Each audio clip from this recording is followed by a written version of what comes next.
watching, I'ma make them sweat. Put your money down, place your bet. Degenerate, yeah, I'm a sicko. Who else gon' get you to the window? I know they watching, I'ma make them sweat. Put your money down, place your bet. Degenerate, yeah, I'm a sicko. NFL Draft NBA Playoff Edition. I'm your host, Graybo, joined by Dennyonetime, who's going to bring you some fire for some cars to buy and sell. What's up, Denny? Man, I am excited about this edition. Let's go. All right. And, of course, the man behind the scenes, Fitzy Baby, producing our show. Fitz, you want to say anything to the people? Not today. Thank you, though. Thanks for asking. All right. Moving on. All right, so we're going to start with the NBA playoffs and just kind of check in because we got a lot to talk about with the NFL draft. But let's check in with the NBA playoffs. First round, it's a wrap.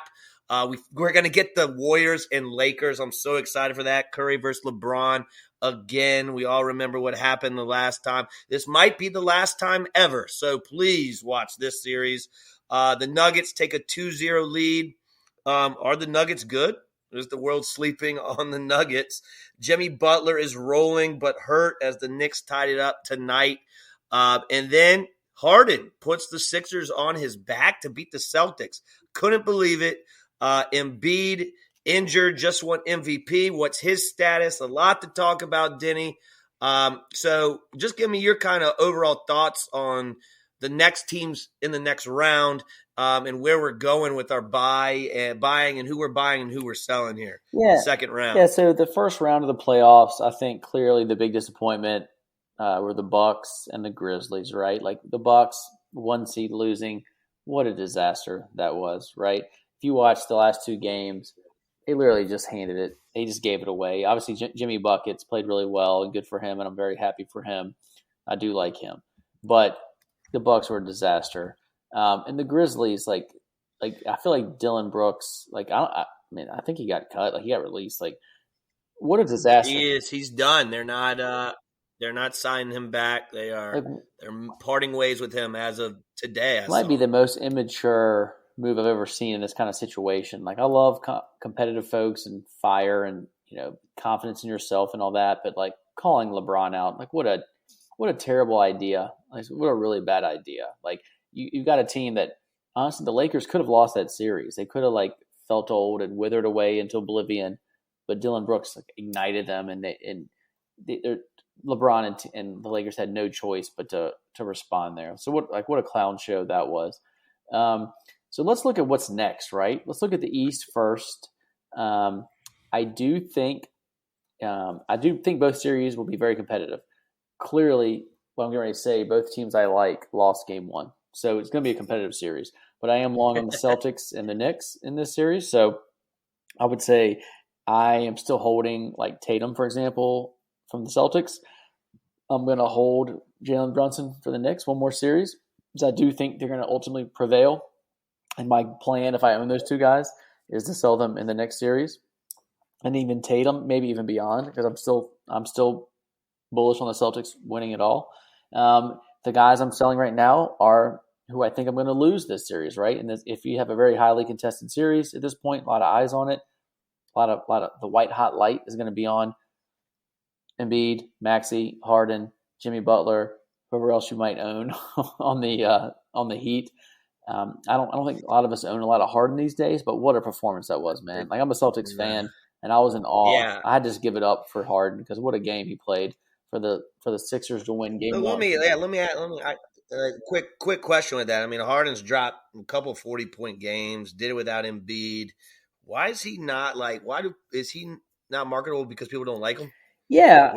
Why is his card not selling? I would say, yeah, mainly yes. I think if you take the folks like Harden, Durant, Kyrie, fair or not fair, but they've all kind of got put in this bucket of like not likable superstars. They haven't been like loyal to a particular team or fan base. So like, if you are a Patriots fan, you're gonna follow Tom Brady to the death. Even though he left, he didn't burn bridges. Like New England still was gonna buy Tom Brady, right? what market is loyal to James Harden? He's been to OKC. He's been to Houston. He's been to the Nets. He's been to Philly. Like what fan base is always going to be a buyer of that guy? And so far, nobody. I don't necessarily think he's a bad guy. I don't think Kevin Durant's necessarily a bad guy, but those guys have painted themselves into corners from a fan base perspective, where no one's going to really you just don't know who your ultimate buyer is going to be. So that's my answer to that. Yeah. Yes, good answer. And then we got to monitor Embiid and Jimmy Butler for sure, and their injuries and how that's going to affect definitely these series coming up. But I like the holding on to Tatum, hold on to Brunson. Brunson has just been coming alive in this playoffs. Shout out Nova. Shout out my cousins that went there. Brunson. Yeah. I need to start collecting some Brunson for sure. Let's head to the West, because we have a Denver Nuggets team that kind of everyone just kind of forgot about. They were the 1 seed, and people were just like, all right, Lakers, Warriors, even the Grizzlies. And these guys are Suns especially. Everyone's picking the Suns, even us, to go to the championship. Have things change after the Nuggets just completely kind of dominated the first 2 games? I mean, the Joker's unbelievable. With the side kick of Jamal Murray. Didn't have the best of game last night, but his first game was unbelievable. So I want to know what you're doing with him. And then with the Suns, what are we doing? Down 2-0. This could be a turning point for selling or buying cards with Durant and Booker. Yeah, it's amazing how as you and I know, we listen to a lot of podcasts, a lot of sharps, a lot of prognosticators out there predicting what's going to happen. Before the playoffs started, there's a lot of smart people on the Suns. And then the second the Suns Nuggets series started, it's amazing how many of those same smart people said, "Oh yeah, but this is a bad matchup for the Suns." All those guys are all in the Nuggets, and you can see why. The first 2 games, it looks like the Nuggets are a better team. Now, can the Suns still prevail? Sure, yeah, they can prevail. So what to do with these guys, right? Let's start with the Nuggets Suns matchup. There doesn't seem to be any point in selling. Let's just say, for example, you thought the Suns are going to lose. I don't think it makes sense to sell Durant or Booker now, if that's the case, because their values aren't elevated yet. They haven't done anything yet that has surprised us. So it makes no sense to sell Durant and Booker yet. I think I'm going to hold and hope they win, and then maybe you sell them in the conference finals or the championship. Because I do think whoever wins this series is going to win the next one too and go to the championship, right? So whoever the Nuggets or Suns, whoever prevails from there is going to be a big favorite over the Warriors and Lakers. Doesn't mean they're going to win, but I do think they'll be a favorite. So I think it makes sense just to hold the Suns. After game 1, you would have thought Jamal Murray was a rock star god and the guy that's kind of been forgotten about maybe in this whole mix. Everybody talks about the Joker, and you talk about Durant and Booker. Injured last year, they lost. But he was the man in game 1. Now game 2, he took a step back. He didn't do much in game 2. So I don't think I'm doing much in the West yet with the Nuggets or the Suns. I think I'm just kind of going to hold and just see. I don't mind all 4 of these guys: Murray, Joker, Durant, and Booker. I don't mind owning any of those guys one more year. I don't. They're all great players. Yeah, I actually texted you yesterday because I got a couple Murrays I want to move. So now I'm going to hold based on your but let's wait and see, right? So if Murray has a great series, I'm not selling now. After that 30-point game, I was like, oh my gosh, let's see what we got. And then let's go to the other side real quick, the Lakers and the Warriors. It's I'm just from a fan standpoint, I'm just excited to watch this one. Yeah, me too. Because I can't wait. If you think about having LeBron versus Steph in a big big matchup, I think it's just great for basketball. So I'm very excited about it. Neither of these guys are going to move much up or down based on this series. If either one of them gets to the finals, then maybe that does something for their value. So I think for the West, it's mostly just a hold. It's just kind of wait and see. Yeah, for sure. And then with Curry and LeBron, those guys are not going to go anywhere. Their cards are always going to be, valuable, and always going to be marketable. Yeah. If either one of them wins the when championship, yes, there's a significant selling opportunity. But like short of that, I think it's just a hold. For sure. All right, so that kind of wraps up our NBA playoffs. We just kind of wanted to see you check in with that and see where we stand. Now we had a big night last Thursday night, the NFL Draft. Super excited to watch the first round. My overall reaction to this draft was it was very exciting. It was very unpredictable. I'm a big dynasty football player, as you know, both with Duke and Fitz in our league. My team's a lot better than theirs. So I start making kind of my tiers and seeing who's a good fit, who's going on what team. And I also want to talk about that's pretty a big deal when it comes to cards too. What's your perspective on, where players go and what team they get on opening night, on draft night? What does that do in the card world? So I do think it causes some movement. That being said, I think my main advice for everybody is not to overreact to the draft. Last week I told you not to try to predict the draft and try to guess what's going to happen, who's going to pick who, and what's going to happen, because it's so unpredictable. And rounds 1 and 2 clearly proved to be unpredictable, right? So the next step is, what do you do now? And so I think my main advice to folks is don't overreact. Don't buy a lot of someone or sell a lot of someone just because of what happens on draft day. But if you have folks that you already like for some reason, say a quarterback, for example, and they got a little bit of help. So maybe the fact that you already like them, coupled with the fact that they got a little bit of help, maybe that's a reason to buy a little bit more of someone, but certainly not a reason to overreact. And I would say before you buy a bunch of football cards, I would wait about 2 to 4 weeks until the hype of the draft kind of wears off. I think June is the true dead of the offseason for NFL and the best time to buy. So if you like someone now, just wait a month, and then it's going to get even better, a better chance to buy them. So how many you buying at the National? Probably a lot. Well, and the National is good because it's like National was the transition from the dead of the offseason to the hype of what I call, to me, the hype is fantasy football draft time. When people start drafting fantasy teams and you're looking at kind of like you're watching Hard Knocks on HBO and you're getting hyped about the fantasy season, that is the pinnacle of preseason pricing. And the National being in late July really it's closer to that than it is to the dead of the offseason. Yeah. Went to the National last year. There's a lot of folks buying football.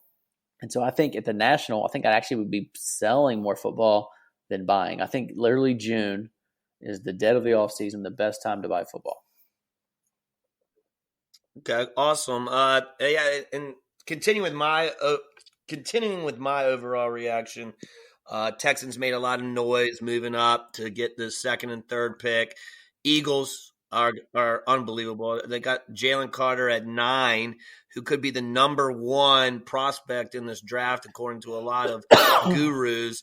And then they also trade for Swift.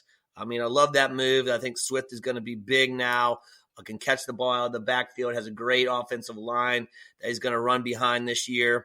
For trading cards, what I look for me, my personal collection, as I really focus on quarterbacks, kind of like everybody. So I'm really looking forward to see what you are going to say about the other positions, the running backs and the receivers, because we know all the quarterbacks. We know Bryce Young went 1, C.J. Stroud, and then the big one was who was going to go 4. Richardson went 4. Poor Levis. I'm sure you're going to talk about Levis and all the memes and what's going to happen with him getting drafted to the Titans. Because then I look at like Hooker, who is in a good spot. Like, who's the backup in Detroit? Well, he's got a good chance to be the backup. Levis has to fight Malik Willis for the backup job because, of course, I think Tannehill is probably going to start. So I'm looking forward to see what you're going to say about the quarterbacks. Then we had our top 2 running backs were Bijan at number 8, and then the Lions made a scratch head move here to get Gibbs at 12, but it makes sense now. And then the wide receiver run, right? Jackson Smith at 20, Quentin Johnson 21, Zay Flowers at 22, and Jordan Addison at 23. That's interesting. That's kind of like a fantasy draft. Like, one wide receiver goes, and then people were like, all right, We got to go on a run here. And then Dalton Kincaid went over Matthew Mayer, 10 spots before him, which I thought Mayer might have been the higher prospect, but it was Kincaid. So those were kind of my thoughts just written down on paper. What are your overall reaction on all these picks and where they went and who you like, just based on, the player in them, maybe not the card? Yeah. I think it was interesting to watch the draft. I think a lot of the sharps takeaway was Philadelphia seems to have won the draft, right? As you mentioned, they got Jalen Carter at 9 when he might have been first, second, or third. I think the offseason stuff clearly, pushed him down morally, how you feel about the offseason stuff, I don't know. But from a football standpoint, I think 10 years from now, you look back and why didn't they take this guy first or second or third, right? So I think they got a lot of value there. And they got Nolan Smith at 30, another Georgia guy. They picked up, as you say, DeAndre Swift. To me, that's a great move for Detroit and a great move for Philly, to deal Swift, because he's a good talent, but he's there's injury concerns, and Philly's not going to live or die. If Swift plays 10 out of the 17 games, that's fine. It helps Philly. He's not the bell cow. You can, and Hurts is going to run. Yeah, you can't. You don't rely on Swift as your bell cow because of his injury past. So I was not surprised to see Detroit deal Swift. I was surprised to see them deal Jamal Williams, but someone smarter than me made that decision. So there's got to be a reason. So overall, they picked up David. They picked up David Montgomery, though, I believe. Yeah, so they have Montgomery and they've got Gibbs. So it's still solid. Yeah, it's a good backfield, so that's fine. So going back to my adage of don't overreact to the draft, but if you like someone already, and then if that team helped that quarterback, then maybe you like the quarterback a little bit more. So I think Jalen Hurts is an example of that. Somebody that you probably liked already. I do. You do. You like him as a player, as a fancy asset, as a sports card. So the fact that Philly got a lot better at the draft, and they were already really good. They already made the Super Bowl. I just think, hey man, that's proof to me they're going to be a factor the next 5 years. So buying a Hurts card can't be a bad idea. And again, I'd wait till June to get some value there. But he's going to be a factor in the playoffs the next 5 years. My next kind of takeaway was I felt bad for Levis, despite being surrounded by dime pieces the whole draft. He sat there a long time. His mom, his sister, his cousin, his girlfriend, everybody just dime pieces just all around. But that's every year, every quarterback. So going into the draft, I was going to fade Richardson and fade Levis a little bit, but now that Levis dropped so far down, public perception wise, I might now be a buy on Levis because of how far he dropped. But again, am I going to invest a lot of money in him or Richardson right now? No. So I was glad that the draft went Bryce 1, CJ 2. I just felt like they're the most sure thing at quarterback. I don't think either one's perfect, but if I was an NFL GM, I would have picked Bryce 1 and CJ 2. So I was glad to see cooler heads prevail, and I would not have taken Richardson or Levis 1 or 2. It was interesting that people were like, Levis could go 1, and he went 30. Yeah, that was a lot of hype. There's who knows why all the hype exists. I don't quite understand all the hype and misinformation. There's reasons for it, but again, smarter people than me. I think Richardson. No, you go ahead. Finish your Richardson thought before I transition. Go ahead. I think Richardson is there's too much risk. In college he was not great. Yeah. So I guess they're really looking for that upside. I do not see him being a good quarterback. Yeah, and that's how I feel. And you and I may be wrong, and he may end up being a good player. But right. The thing I learned from Warren Buffett a long time ago is look, in baseball you have a strike zone, and they're throwing the ball at you, and if it's in the strike zone, you got to swing, whether that's your part of the strike zone or not. In sports cards, you don't have to take a chance on Richardson. You don't have to take a chance on Levis. There's no penalty for sitting one out when you can invest in the things that you consider to be the sure things. And so I just don't see any reason to invest in Levis or Richardson right now. And I'm okay being wrong because the guys I put my money in, they could win too. And if Richardson wins and I miss out, so be it. So that's kind of how I feel about those two guys. But I think the main takeaway, though, is that this year compared to last year is a really good rookie class for quarterbacks. which a lot better. Which is a good class for sports cards, right? So, like 2020 and 2021 Prism, for example, sells for a big number today, and then 2022 Prism does not because of the rookie class. But 2023 is going to be a huge class, man. You're going to have Bryce, CJ, Richardson, Levis, even Hendon Hooker. I think Hendon Hooker is going to be a chase. And then you also have Bijan, right? And you got some receivers. So I think it's going to be a fun year for sports cards. I really do. So I'm excited about that. Purdy is better than all these guys. Who'd you say, Purdy? Who? Yeah, Purdy's better than all these guys. Yes, and you may be right, but you weren't saying that before the season started. Yeah, give me a not break. Not till Levis dropped. Right. But and so I'm going to throw one more sleeper out there for folks who like sleepers, and it's Jake Haener from Fresno State. He started at Washington, transferred to Fresno State. Gray, you know I love these like kind of mid-major. These like Mountain West whack quarterbacks. Dude, I love the kind of mid-major, just airing it out college football programs to watch as far as betting goes. And Jake Haener is the stud. He's a winner, and he went to the Saints. And so, like at the Saints, we'll see. You know, when he will reach the field, I don't know. But no one's going to be talking about him. They're going to talk about the five guys we said earlier. And so if you're looking for a sleeper, Jake, like a sleeper quarterback, like similar to a Purdy, similar to a Sam Howell that no one was talking about last year, I would say Jake Haener is your sleeper. I thought you were going to go with I love it. Arizona Cardinals Clayton Tune. I like that name. Yeah, I like that one. I like that name, and I like him a little, just not as much as Jake Haener. Yeah. I think he has a better chance in New Orleans. But I like Hooker, where he landed, like team-wise. He could, I mean, Jared Goff, he could take over in this near future. So to me that's perfect for somebody like Hooker, who's not a first-round talent. The first-round talent, there's a pressure to get them on the field quickly for some reason. When a lot of the great quarterbacks out there sat for a year or two and learned, and so if Hendon can sit there and watch for a year or two and then take over, I think it's better for the Lions, and it's better for Hendon Hooker as well. Excellent. All right, so let's actually move into who are we buying, who are we selling because of the draft. So this could be, any player out there because of the draft.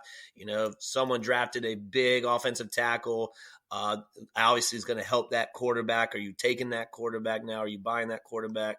All right, what are we doing? Rookies and pretty much anybody, veterans, quarterbacks. Who are we buying, who are we selling? Denny one time, dropping some knowledge. Let's go. So I'm going to break it down to three categories. Category one is wide receivers that picked up a better quarterback. Second category is quarterbacks that picked up a big offensive tackle, offensive lineman. And then finally quarterbacks that picked up a wide receiver or an offensive weapon. So let's start with wide receivers that picked up a quarterback. Obviously, let's start with the Panthers. Obviously, they had the first pick. They got Bryce. But there's nobody on the receiving core of the Panthers that I'm really buying. You can maybe argue Terrace Marshall, not that excited about it. So nothing on the Panthers team really moves me. So I'm passing there for now. Next, second pick. It could be a hard first year for Bryce. Yeah, and then and like he has no one. And for his sake, let's hopefully he sits for a little bit and watches and let somebody else get sacked. And not so he doesn't get beat up with his 5'10" frame. So can't get arrested at the airport with those weapons. That's true. Nobody's arresting you for Terrace Marshall. All right, second is the Texans. So like if you look at the Texans receiving core, what receiver did you already like? And then now CJ gives you a little more hope. And I would say maybe Mechie. I think, Mechie, Alabama guy, that's somebody that I kind of had my eye on anyway. So I'm not going to plow a bunch of money into him, but I would say put him on the maybe list. Coming back from what was it, leukemia? He had something. He didn't play last year, so hopefully he's doing well and can see the field. He does this thing. He does this thing, like which is kind of cool. He does the Mr. Miyagi, the Daniel LaRusso thing in the end zone, which is cool. We gotta get Fitz, our producer, on his status. Fitz. I'm clearing. Let's continue while Fitz is looking at Fitz, this. can you? I'm clearing. All right, Mechie right clear now. Mechie for play. Thank you. All right, so then you go. Clear him. Then clear you go him. to the next quarterback taken, the Colts. I like Pittman, the receiver. I'm not Hein Richardson yet. I'm not convinced that this year, for example, that Pittman's going to have a better year than he did last year because of the quarterback situation. So I do like Pittman, but I don't think he moved in my situation. So I don't know what you're typing, Fitz. I'm ignoring it. Okay, so let's go to Levis. Trent Richardson. Did I say Trent or you said Trent? You said not Hein Richardson yet. Trent Richardson ? I don't even know what you're saying, Fitz. Who wrote Fitz is typing it. What's he doing? What is my producer doing? I'm confused. Yeah, I'm confused. He's just being a producer. Okay. I was just making a Trent Richardson joke, and Just being that guy. All right, let's move on. Titans. So Levis. Titans got Levis again. Is he going to start right away? No. They have Tannehill. Does any receivers on Titans is this changed by the draft? No. So I'm still passing. And then Hendon isn't going to start yet over Goff, so none of those receivers matter. So in other words, none of the receivers, but they got some weapons, boy. None of the receivers change me except for maybe Mechie. So that Mechie's my only maybe in that category. So moving it into a better category is quarterbacks, right? Quarterbacks are usually who we buy. So what quarterbacks got better because of the draft? So let's go through. My first thing I did was look at offensive tackles, big offensive lineman taken. The 6th pick, the Cards took a big O tackle. Does that excite me about Kyler? No. Our team. That's our team. That's our team, boys. That's our team. That could be our dynasty team, but I'm not buying Kyler still. And I'm sorry. Again, do I root for Kyler? Could he be good? Yes. Is that something I'm plowing money into? No. So I'm still passing on Kyler. 10th pick, the Bears took a no tackle. So I do like Fields, but to me, him getting an offensive tackle doesn't change my mind about him at all. I don't think he's better or worse right now from a sports card standpoint because he's a better offensive tackle. And that certainly doesn't hurt, but his problem isn't having enough time in the pocket to deliver the ball. Most of his value is with his legs. So again, draft is not moving me. The 11th pick, the Titans, they took a no tackle. Again, not excited about Tannehill or Levis, so that's a pass. So then I get to the 14th pick, and the Steelers did take an offensive tackle. Is Pickett somebody I'm huge on? No, but of the last rookie class, he's still the guy that I'm the highest on. He got some fits. Don't shake your head. Pickett got some playing time. He didn't do bad. I know you're shaking your head because you like Purdy better, and that's fine. But this isn't about Purdy. This is about Kenny Pickett. It's about Kenny Pickett now. So if you have Kenny Pickett, who a quarterback I believe in a system that's going to get a little bit better because of an offensive tackle, to me that's maybe a buy because I already kind of liked him, and it's going to get better with a better offensive tackle. So that's maybe a buy. And then the next offensive tackle taken was the Jaguars. Not only did they get an OT, here we go. But they got a big tight end. And so to me, look at Trevor's situation last year to this year. To me, Trevor's somebody we already like. Now they got a new offensive tackle, new tight end. Do we like him better? Yeah, probably. So, and you couple that with Trevor playing against 3 rookie quarterbacks in his division. To me, Trevor was already a buy in June. I think Trevor's going to be a big buy. You love you some Trevor, baby. I do. All right. So for good reason. Yes, and we all should. So, all right. So last category is quarterbacks that picked up a wide receiver or an offensive weapon. So let's look at, as you mentioned, no receiver went until the 20th pick, but once they did go, they started going there was a run on wide receivers. So the 20th pick overall was Jackson Smith-Njigba from Ohio State, who's a receiver that I absolutely love. That being said, he went to Seattle.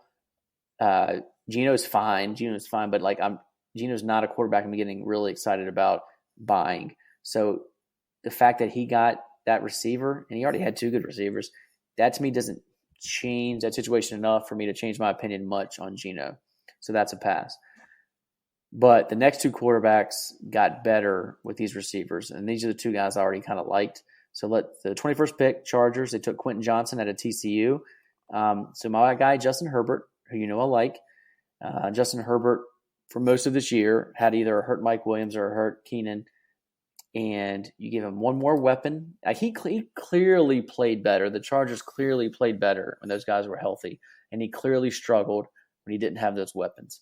So Quentin Johnson, another big target. Did you watch him, Gray, in the playoff? Like, Quentin Johnson's a bad man, in my opinion. Yes.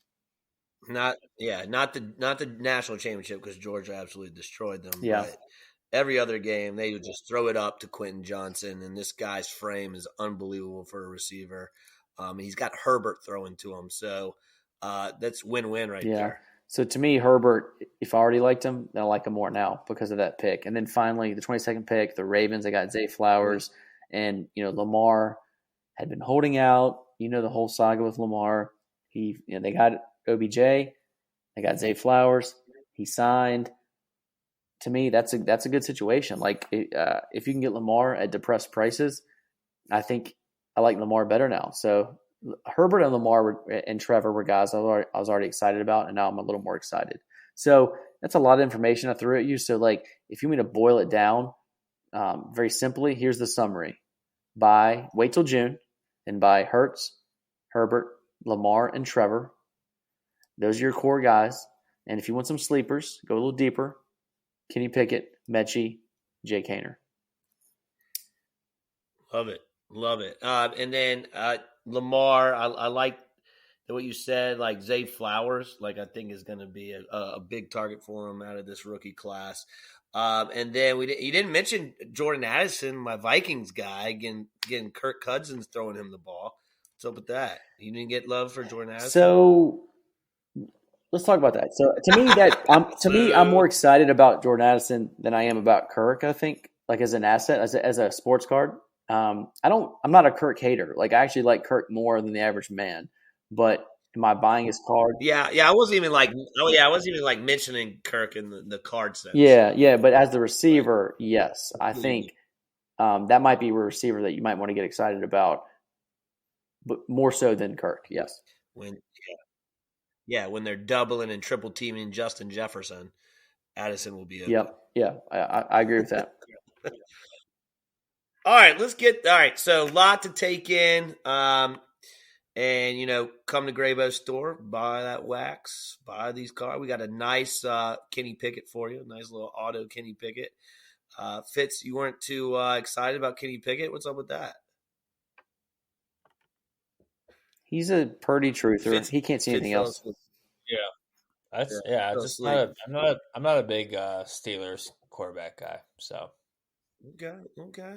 Fair enough. All right, one of my favorite segments, our buy, hold, and sell segment. I went with two this time because I had to go with something with the NFL draft, and I tried to make it a little interesting. Went with a quarterback, a running back, and receiver. Went with the top running back, Bijan Robinson, the 8th overall from going to Atlanta. Then we got Levis, which Duke talked a lot about in this podcast, so I kind of got a feeling where we're going with him. And then, of course, Smith-Njigba for the Ohio State, now with Seattle. You got to buy, you got to hold, and you got to sell one. Duke, what are we doing? Okay. This could be an easy one, but so normally when I say sell someone, it's either for one or two reasons. I'm dumping him or I'm selling because he's hot. With this situation, of these three guys, I think I just got to sell Levis. I just don't want to be in them. Whereas the other two guys I'm a little more excited about. I think I'm more excited long-term about Smith-Njigba. I do think he's probably the best talented receiver in this class. I reserve the right to be wrong, but watching him a lot in college, very excited about him. So and then Bijan, and people forget he didn't play last year. Kind of like what Jamar Chase, took the year off. Smith-Njigba was hurt all year. and kind of just was like, I'm not coming back. I want to get ready for the Right. draft. So, Right. So just remember correct. that. He's real good. So I would say that because of that, maybe there's a little more value in him than Bijan, whereas Bijan had a lot of run. A lot of people talked about him. So if I had those two are tough though. Like if I had to, I would say go ahead and buy Smith and Jigba and hold Bijan. I'm not too excited about Bijan's current team he's going to and their future outlook. I don't like holding running backs long because their shelf life is short, and so short life. So if I had to put a gun to my head, it's buy Smith and Jigba, hold Bijan, sell Levis. I love it. Yeah. That's a good point with the running back and the short life that they have. I mean, just ask Fitz about his dynasty team the first year we drafted. I think he took Adrian Peterson, Jamal Charles, and I forget the other one, but all retired.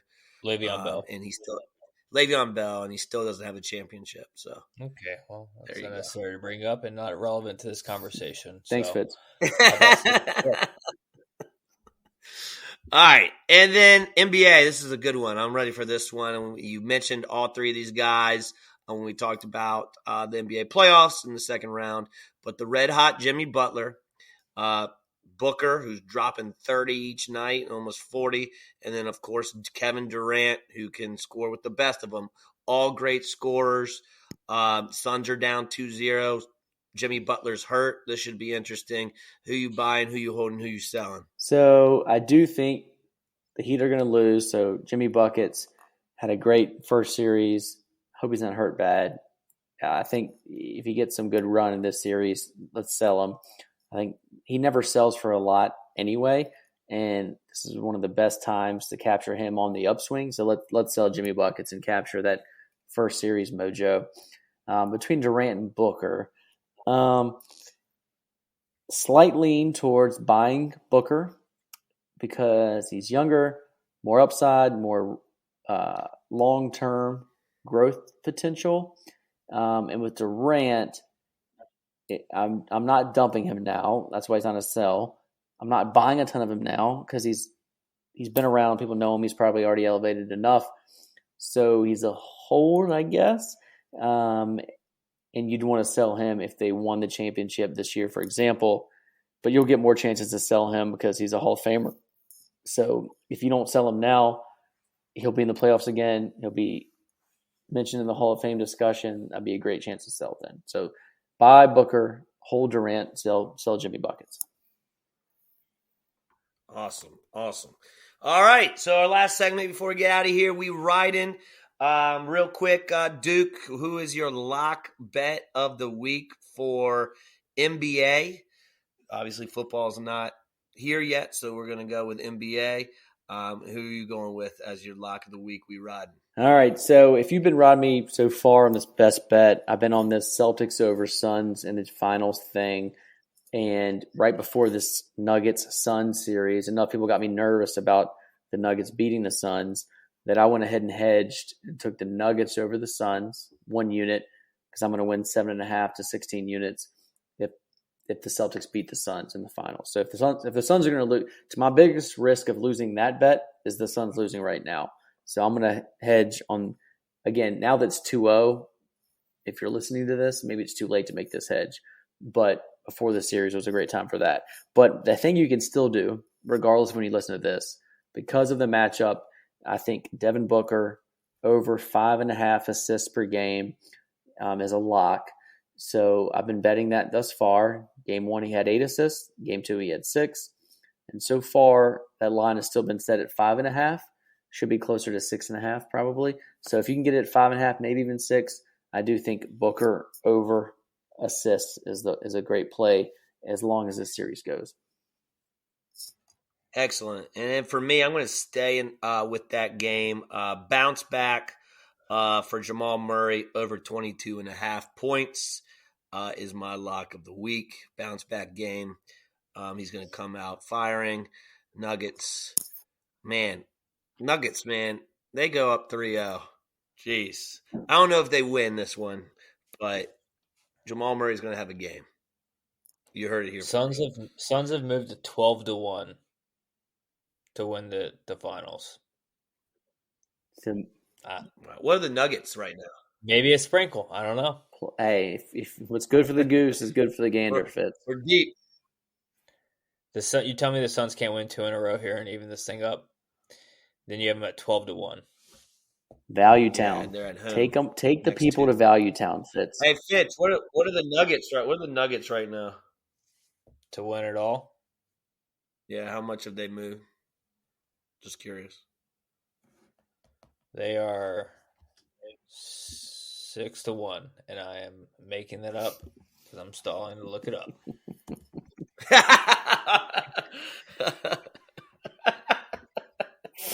All right, well, that's going to do it for tonight. We're waiting for Fitz to give us that little giblet real quick. 4.5. But Duke, anything to add? Okay, that's not bad. No. Duke, any one time anything to add before we get out of here? I think I've blabbered long enough. I hope you guys enjoy the rest of the NBA playoffs like I will. And always remember to gamble responsibly. All right. Well, thanks for riding with Graybos. Please make sure to subscribe. We'll be honored if you give us a follow and a 5-star review. We are out. Peace. Giblets. When I go to sleep, I don't see sheep, see dollar signs. $100 got him beat the odds for the 100th time at a money line. Brock Purdy was irrelevant, now I'm at the front like a cutting line. G5 to the power 5, Graybo's on fire like it's summertime. I know they watching, I'ma make them sweat. Put your money down, place your bets. Degenerate, yeah, I'm a sicko. Who else gon' get you to the window? I know they watching, I'ma make them sweat. Put your money down, place your bets. Degenerate, yeah, I'm a sicko. Who else gon' get you to the window?